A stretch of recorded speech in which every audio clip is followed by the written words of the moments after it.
ታዲያስ አዲስ አድማጭ ተመልካቾቻችን እንግዲህ ሁልጊዜም እንደሚያደርጉት እንዲጣራና እንዲጠየቅላቸው የሚፈልጉት ጉዳይ ሲኖር ሐሳባቸውን ይልኩልናልና በዚህ መሰረት ከሰሞኑ እንግዲህ በተለይም አንድ ታዳጊ ፒያሳ ሀገር ፍቅር አካባቢ የተጓዘ በነበረበት ወቅት በመገንባት ላይ ካለ ህንጻ ላይ ወደ 37 ኪሎ ግራም የሚመዝን ብረት ወድቆ ጭንቅላቱ ላይ ጉዳት አድርሶበት ነበርና ታዳጊው እንግዲህ አቤል መለሰ ይባላል።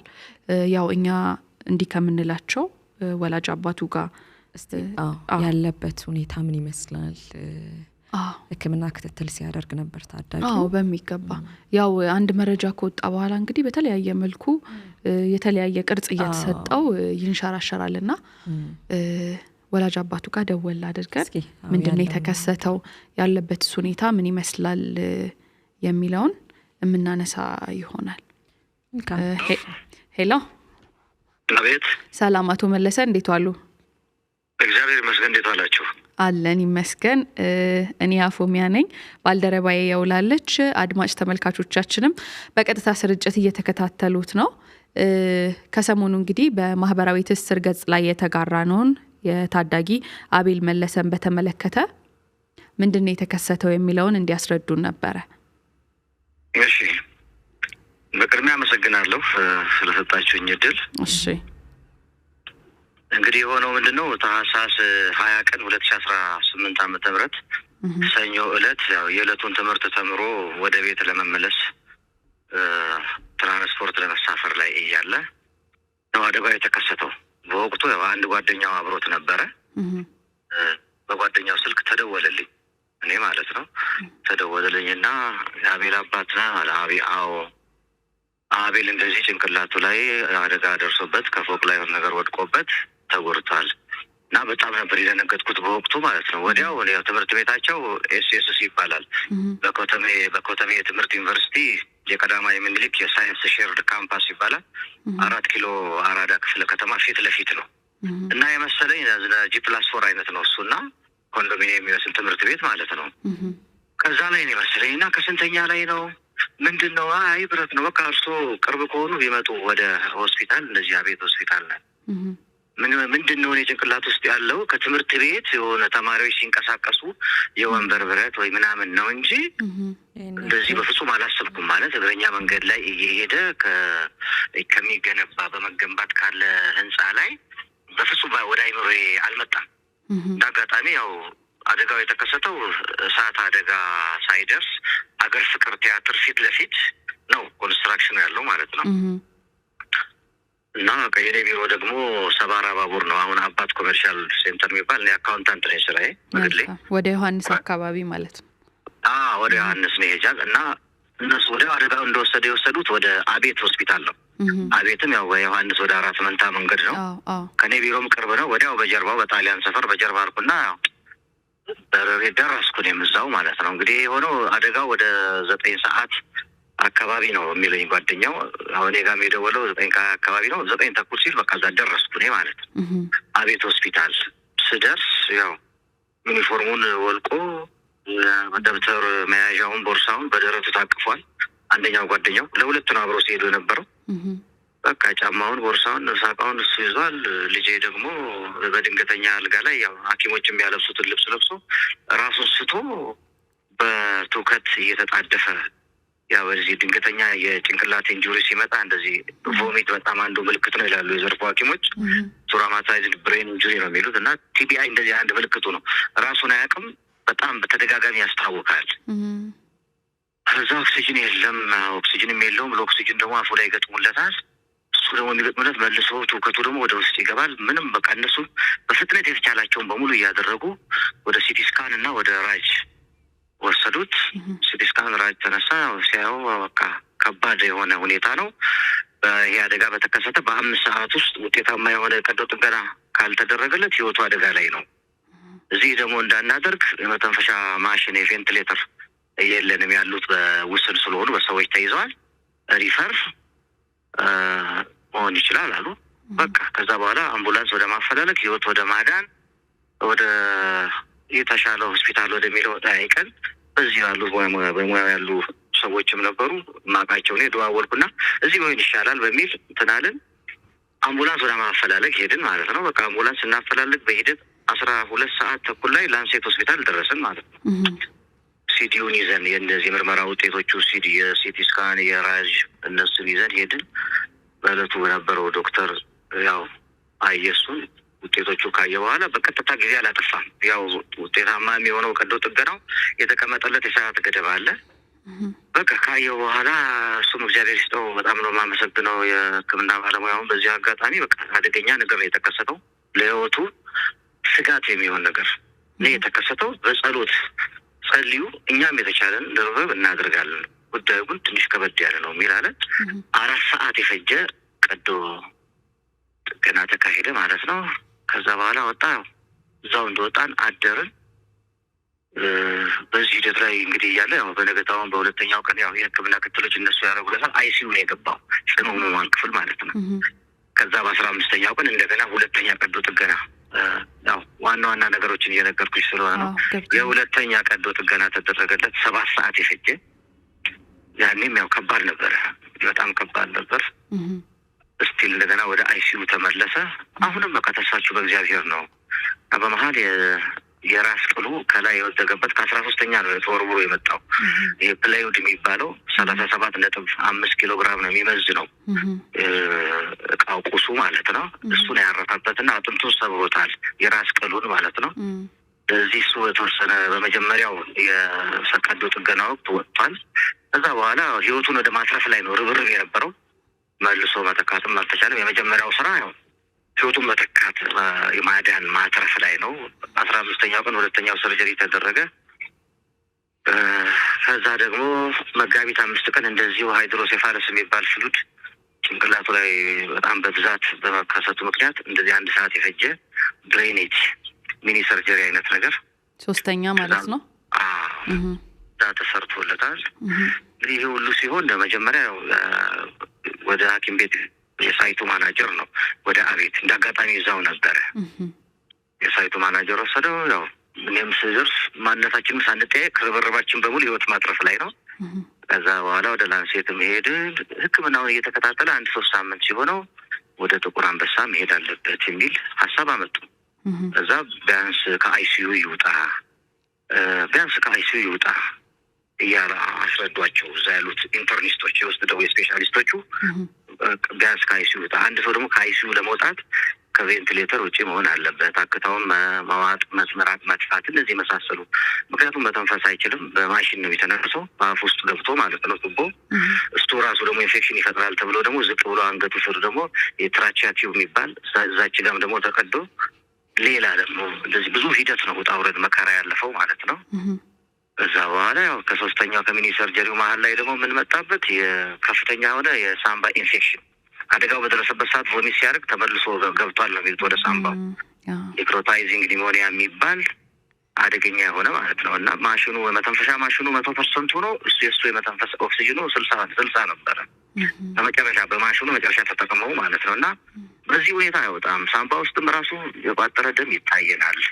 ስለዚህ እስካሁን ለፍታችኋል፣ አይሆንም፣ በቃ አይሲዩ ሳይወጣ መሄድ አይቻልም፣ ቢያንስ እስከ ዋርድ ጠብቁ ሲባል ነው የሚል ነገር መጣ። ምክንያታቸው ምንድን ነው? የተሻለ ሕክምና ነው የሚለው እንግዲህ በቃል ደረጃ ማለት ነው። የተሻለ ሕክምና ነው፣ አጭር ጊዜ የሚፈጅ አይደለም፣ ረጅም ነገር ስለሆነ እዚህ መሆን የለበትም ነው በፊት ለፊት የሚናገሩ። ከጀርባው አላውቅም ምን እንደሆነ ምክንያቱም። ነገር ግን የተሻለ ደግሞ ሲባል ውጭ ሀገርም የሚባል ነገር አለ እንደ ስታስቢው ማለት ነው። ልክ ነው በእውነታው። እና እንደዛ ሳይሆን በቃ የተሻለ ሕክምና ለማግኘት ጥቁር አንበሳ ነው መሄድ ያለበት እንጂ እዚህ መሆን የለበትም። አይ መጀመሪያ ምን ያቅም የለኝም እዚህ ነው የገባው። አሁን ደግሞ ተስፋ እያየው ባለበት ሰዓት ሁለተኛ መግደል ነው ልጄን ማለት ኖቦን ቢል ተጽፎበታል።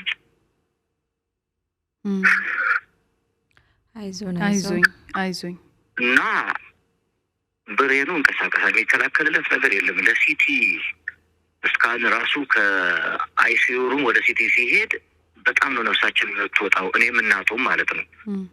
እንኳን ከቦታ ወደ ቦታ እዚህ በሆነበት ሁኔታ እንዴት ይገባናል። የፋይናንስ ስትረስ አለው። ግን ደግሞ ዋርድ እስኪወጣ እንኳን ጠብቁ። በዛ ታህሳስ 24 ቀን መጡ አስተዳደር መምሪያ ኃላፊውና የሳይት ኢንጂነር አወያዩ። እናቱ በዚህ ባለችበት ሁኔታ ስለዚህ ማውራት ይከብደናል አንተና አሉኝ። ሁለት ጓደኞቼ እንጂ የአስተዳደር መምሪያ ኃላፊው የኮንስትራክሽኑ የኤፍኢ ማለት ነው እና ሳይት ኢንጂነሩ ተወያየን ለረጅም ሰዓት። ስላደረጋችሁት ነገር እናመሰግናለን። ነገር ግን አሁን በዚህ የሳምባ ኢንፌክሽን በዚህ ይሄ ሁሉ የጭንቅላት እንትን ተመልሶ እንትን ሳይል በዚህ ሁሉ አጣብቂኝ ውስጥ ባለበት ሁኔታ ስለሌላ ነገር ማውራት ወጥቶ ስለመሄድ ማውራት ይከብዳል። አይሂድ አንልም፣ ነገር ግን ጊዜ ስጡ። ቢያንስ ከአይሲዩ ወጥቶ ዋርድ ይግባ። ሁለተኛ ደግሞ ባለሙያዎች የሚሉትን እንስማ። የኛ ጉዳይ አይደለም፣ የባለሙያ የሚሉት ባለሙያ በሚለው ነው መሄድ ያለብን።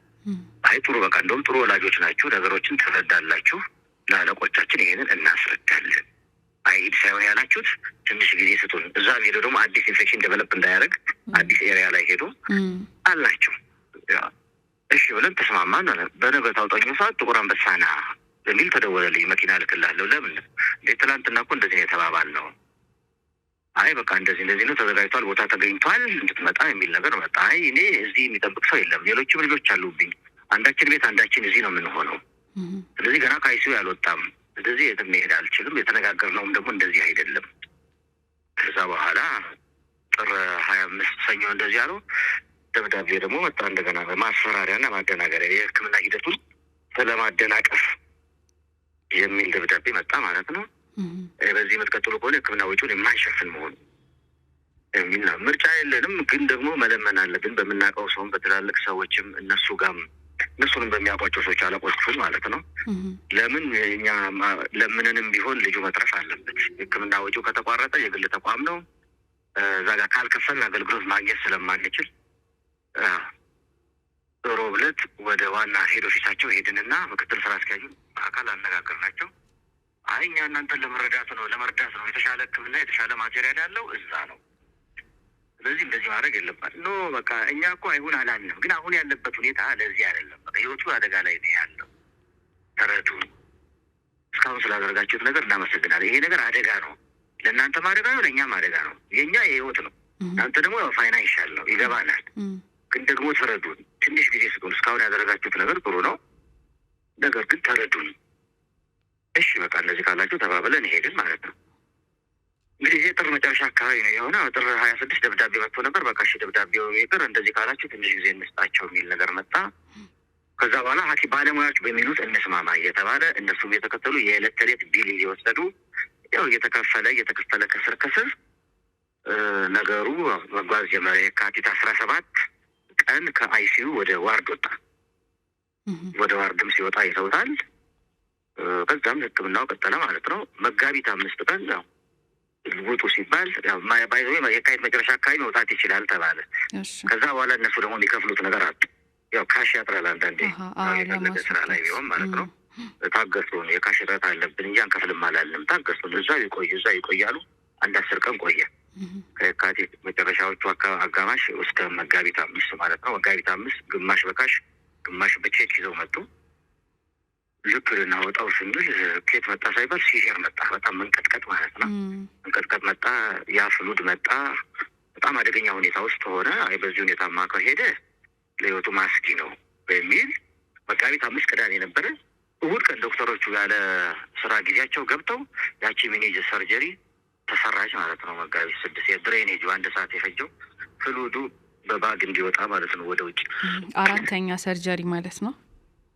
አይ ሶስተኛዋ ነች ከሚኒ ሰርጀሪ የሚኒ ሰርጀሪዋ ማለት ነች። በቃ ፈሳሹ ኢንፌክትድ ሆኗል እና ከለሩም ሲታይ ወደ ቢጫ ነው ከኖርማል። ስለዚህ ይሄ ጭንቅላት ኢንፌክሽን እዛ ጋር ተገኘ ደግሞ ሌላ ማለት ነው በድጋሚ። እሱ ደግሞ 4 ሳምንት ይፈጃል። መድኃኒት የኢንፌክሽን እየተሰጠ የተለያዩ ስፔሻሊስቶች እዚህ የኢንፌክሽን እየተሰበሰበው ከኒውሮ ሰርጀሪ ጋር በጣም ነው ርብርብ የሚያደርጉት። በጣም ፈተና ነበር። እያንዳንዱ የሚከሰተው ነገር ህይወትን ሊያሳጣ የሚችል ነገር ነው የነበረው ማለት ነው። ከዛ በኋላ ያው የ4 ሳምንት መርፌ እየተወጋ ምን እያለ አንቲ ኢንፌክሽን እየተሰጠው ከዛ በኋላ መውጣት ይችላል የሚል ነገር ደግሞ ሚያዝያ 6-7 አካባቢ መጣ ማለት ነው። ቢል ይሄ ሁሉ ሲሆን ቢል በየቀኑ ይወሰዳል። ሳይት ማናጀሩ ይወስዳል፣ ሂሳቡን ያውቁታል። እዛ ውጡ ሲባል ክፍያ አንከፍልም፣ የለንም። ለምን የለንም? በወቅቱ የነበረው ደግሞ ዋና ስራ አስኪያጅ ከአስተዳደሩ ጋር ይገናኝ የልጁ አባት የሚለው ነገር በሙሉ ትክክል ነው። እኔ ራሴን አሞኛል በዚህ ጉዳይ ፖዚቲቭሊ ማለት ነው። ድምጡን ሁሉ ስሰማ ይሰማኛል እንደ አባት። በማንም ሰው ላይ መድረስ የሌለበት ነገር ነው የደረሰበት። ነገር ግን አንከፍልም። ለምን በቃ አንከፍልም? ምክንያታዊ በሆነ ምክንያት ነው ቃል በቃል ያለኝ የአስተዳደር መምሪያ ኃላፊው። ምክንያታዊ በሆነ ምክንያት አንከፍልም። ነገር ግን እሱ የሚለው ትክክል ነው። ላየውም አልችልም። ሄድኩኝ በቀን 2-3 ባለቤቴን ይዤ ሄድኩ። አንድ ቀን እንደውም በቀን 2 ሄድኩ። ከዛ ማለት ነው በቃ ከዛ በኋላ 2-3 ቀን ከፈጀም በኋላ ሚያዝያ 9 ለዳግማ ትንሣኤ 2 ቀን ሲቀረው ምንም በቃ አማራጭ ሲጠፋ እንደ ወላጅ ደግሞ ምትከፊው አጥሽ ልጅሽ እዛ ጋር ሆስፒታል እንደወጣ ደብተር ይዞ ያልተመለሰ ነው። ታናናሾች አሉት። እንግዲህ ያው መጋቢት 5 ሲጠብቁት ነበር ይመጣል ወንድማችን ብለው ቤቱን አስተካክለውለት ያኔ ያ ኢንፌክሽን መጣ። አሁን ደግሞ በከፍያ ምክንያት ሲሆን ያለኝ ንብረት አስይዤ ቀሪ የነበረውን ብር የተባለውን እነሱም ያው ሁኔታዬን ሲያዩ የተወሰነ ዲስካውንት አድርገውልኝ ተከፍሎ መጋቢት 5 ቀን ከሰዓት በኋላ ወደ ቤታችን ገባን። ይኸው ነው። አሁን ምን ሁኔታ ላይ ነው ያለው ቤቢ? አሁን ያለው ያው አልነቃም እስካሁን። ምግብ ባፉ አይወስድም። በኤንጂ ቲዩብ ነው። ያው ትንሽ ህይወት ማቆያ ነገር ሾርባ፣ ኦትስ፣ እነዚህ የተፈጩ ምግቦች ሙምባይ ዳይት የሚባሉ እነዚህ በሐኪሞች የሚታዘዙ ትንሽ በጣም ቀጥ ነው። በዛች በቲዩቡ እንዲሾልክ በሚያህል ቅጥነት ማለት ነው። እሱን ነው የሚወስደው። መድኃኒት በሐኪም የታዘዘለት አለ። እነዚህ የተለያዩ የሲዥር መድኃኒቶች ከአይምሮ ጋር ተያይዘው ያሉ እነሱን ነው በሐኪም በታዘዘው ሰዓት መሰረት እየተሰጠው ነው። ፊዚዮቴራፒ በ2-3 ቀን እየመጣ የሚያደርግለት ባለሙያም አለ በግል ማለት ነው። እንግዲህ የቤት ውስጥ ያለው ራሱ አይንቀሳቀስም። በአንድ በኩል ያለው እጁና እግሩ ደግሞ የዚህ ጉዳት የደረሰበት ጭንቅላቱ ተቃራኒ ያለው እሱ ደግሞ ከበድ ያለ ጉዳት ደርሶበታል። የማይንቀሳቀስ ነው ማለት ነው። ገባኝ። እንደዚህ ነው ያለ ነው። ገባኝ። አሁን እናንተ እንግዲህ የነገርከኝ የገባችሁበት ኢኮኖሚካል ጫና አለና የህንጻ ተቋራጩ ያንን ነገር በምን መልኩ ሊያስተካክል ነው የተስማማችሁት? ለመነጋገርም እድል አልሰጡንም። ማለት መጀመሪያ ጥሩ ነው ያደረጉት። አንዳንድ ጊዜ ያው ባላንስ ማድረግ ያስፈልጋል። በመጀመሪያ ማንሳታቸው እዛ መውሰዳቸው ማስያዣ ሁሉ ከፍለው ነው ያስገቡን ማለት ነው።